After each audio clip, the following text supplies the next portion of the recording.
لە بۆردومانێکی هێزەکانی ئەمریکا لە باکووری ڕۆژاوای سووریا خێزانێکی 6 کەسی دەبنە قوربانی کە یەکێکیان مناڵێکی تەمەن 10 ساڵە. ئاژانسی ئەسۆشیتد پرێسی ئەمریکا بە راپۆرتێک لەسەر ڕووداوەکە وەستاوە و بڵاوی کردووەتەوە لە ئۆپراسیۆنێکی هێزە ئاسمانیەکانی ئەمریکا لە نزیک ئیدلیب لە باکووری ڕۆژاوای سووریا کە ئامانج لێی کوشتنی بەرپرسێکی گەورەی قاعیدە بووە. خێزانێکی 6 کەسی سووری بریندار دەبن کە یەکێک لەوانە مناڵێکی تەمەن 10 ساڵە و برینەکەی سەختە.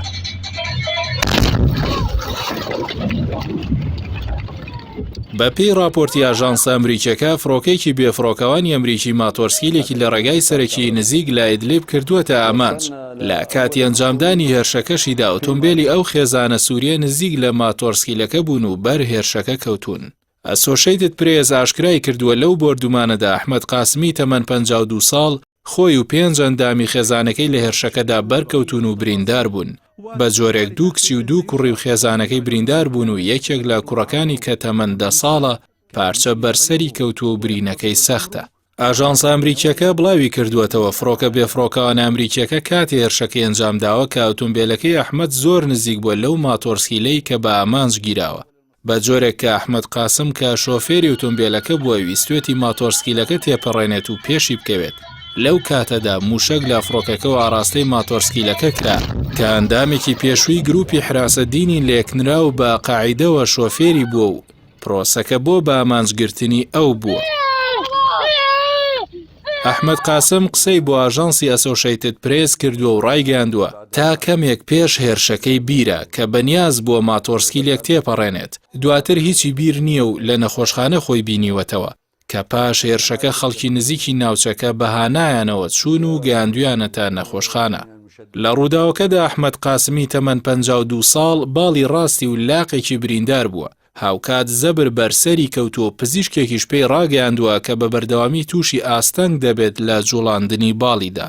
هەروەها هاوسەرەکەشی فاتمە جەرکۆحی تەمەن 48 ساڵ قاچی ڕاستی شکاوە و 2 کچی تەمەن 15 ساڵ و 16 ساڵ و هەروەها 2 کوڕیشی تەمەن 12 ساڵ و 10 ساڵ لە ڕووداوەکەدا بریندار بوون کە برینی کوڕە بچووکەکەیان سەختە و لە ئێستادا لە بەشی چاودێری چڕە لە نەخۆشخانە. ئەم ڕووداوە بەیانی هەینی ڕوویداوە کاتێکە فڕۆکەیەکی ئەمریکی بەرپرسێکی داعشی بە ئامانج گرتووە بەبێ خوێندنەوە و ڕاچاوکردنی ئەوەی کە ئۆتۆمبیلی مەدەنی نزیکە لە ئامانجەکەوە.